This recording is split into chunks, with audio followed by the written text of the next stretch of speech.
Thank you for that carrier update. Right now, we're going to welcome our next live guest. We've got Andrew Lockwood with us, joining us from Sudeth Global Logistics. And Andrew, everybody's talking about it, the recession that is imminent on the way. And so let's kind of dive into that today and what you're seeing, those that are some key indicators of where we're headed. It's almost the exact opposite of what we talked about, for the past 2 years. And Thomas made a good point just a minute ago. This is maybe the first time in several years that end consumers have a little bit of purchasing power. The problem is there's not as much cash in our wallets as there used to be.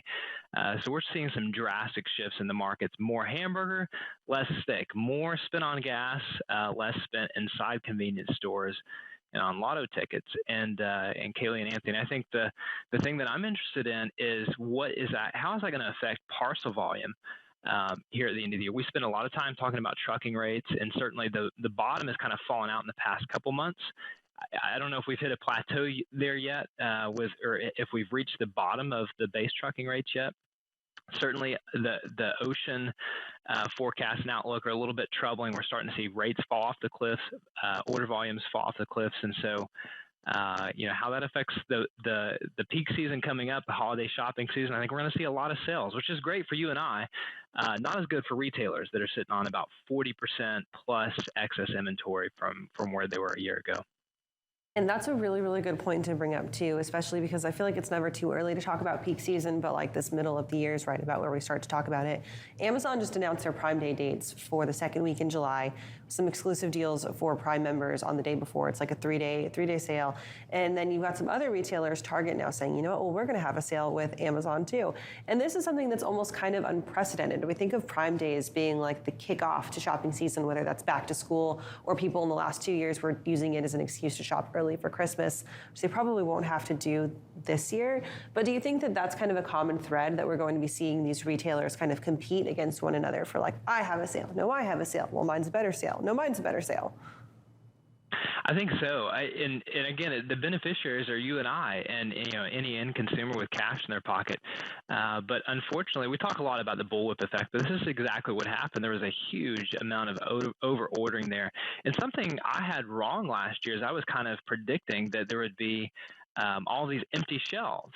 And so as I was doing my Christmas shopping, I was a little bit surprised about the power of, at least the supply chains and underestimating that. And I think that my key takeaway, and especially applying that to this, predicting what's going to happen this peak season, is don't underestimate the American consumer's ability to spend and our supply chain's ability to get inventory to shelves. We almost are too good at that. And so now we're in a situation where, again, you've got Target that I think it was 43% extra inventory when they reported their Q1 results. You're starting to see this, similar things with Walmart and some of the major retailers out there. So, I think they're all going to try to outdo each other. They're all going to try to pull up those sales as early in the year as they can because they just want to bleed off that inventory. Unfortunately, that's a really negative impact. Especially on warehouse space, that continues to be the major, a huge major constraint in the market. It, certainly impacts ocean volumes. What was crazy last year is starting to really fall off. Interestingly enough, I checked the container numbers this morning. The month-over-month numbers for Port of Long Beach, Port of LA, and then Port of Savannah, and they're all seeing still a year-over-year increase. I think on the West Coast 3 to 4%, East Coast a bit more, just because of some of the labor, the talks of labor strikes, and companies are trying to diversify how they bring goods in the U.S. But gosh, it's really going to have a huge effect on our supply chain, especially if companies are getting later in the year and starting to report Q3, Q4 results, and they're still sitting on a lot of excess inventory. That's going to be very painful.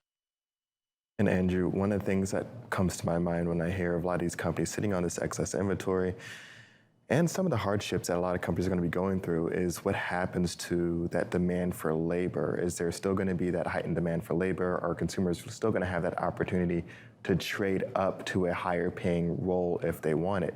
Do you think that's going to have any impacts as we continue to move forward? It will. The most perplexing thing to me is, we have seen this trend for inflation, yet the job market's actually been really tight, and it's very perplexing. In the coming months, I think you're going to start to see jobs being cut, and we're already seeing that. I think the very start of that with certain companies. But as the recession plays out, as they try to tamp down inflation and get the market back under control, unfortunately, I think you're going to see, jobs being shed. In some ways in this industry, if you have skill, in any number of ways, if you know how to operate a forklift, if you know how to drive a truck, if you know how to be a longshoreman, like those are skills that are always going to be in need. The problem is just how much of an impact, will inflation and the inventory glut and all these dynamics play into into the job market. Are we going to see companies, logistics companies shutting jobs? I'm not sure. From a trucking standpoint, I certainly don't think there's a driver shortage right now, especially with tender reject rates at 7%, and rates bottoming out. You've got carriers somewhat racing to the bottom to continue to book loads. From a trucking perspective, it probably means fewer drayage hauls and more DC to store hauls as stores try to burn through their inventory. So I think we're just going to see a shift in how and what that labor demand is in the logistics industry, overall.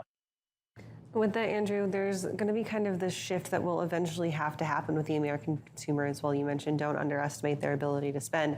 A lot of that spend, especially now, is going on to credit cards, which have to deal with rising interest rates as well. What do you think that the breaking point is going to be for the American consumer? Is it going to be where the interest rates just get way too high? Is it going to be to the point where you've got companies that are just raising their prices? Or is there even going to be a breaking point with all of these retailers deciding to put things on sale? History has, we usually see history repeat itself, unfortunately. And, I think, unfortunately, our country, we have some issues with financial education, just to be honest and direct. There's a couple of data points I'd point to, and I think they're very interesting stats. There was one survey that was looking at American household budgets, and 53% of Americans say they're right now at the limit or over budget. With what's going on in the economy. I walked into Costco last week. Costco has signs apologizing for the increase in certain items because I think they understand that we need to message something to consumers that it's not like Costco's making more money. It's just we're passing on this cost to our consumers. We can't bear the burden of that. One more stat to throw your way. Americans, we gained $2.5 trillion in extra cash during the pandemic. And we see consumer debt is up about $266 billion when you look at the change from Q4 last year to Q1 this year. And again, that's a stat that's 3 months old, but that represents about 10% of that cash increase that we saw during the pandemic years. So, will there be a breaking point? I don't know if it'll happen this year. I just know that the messaging, at least from the Fed, is they don't really care about the stock market per se. They care about trying to get inflation under control. They've certainly messaged that, especially with the last interest rate increase last month. So to answer your question, I don't know. But again, don't underestimate Americans' ability to spend. If we're good at anything, it is spending money. 100%, and that's regardless if you look at the consumer or the government or really anyone in between. Andrew, thank you for joining us today. It's great to have you as always. Have a good weekend. We'll talk to you soon. Absolutely. Have a great weekend, guys. We're going to take a short break, but we'll be right back because we have more Freight Waves Now coming up.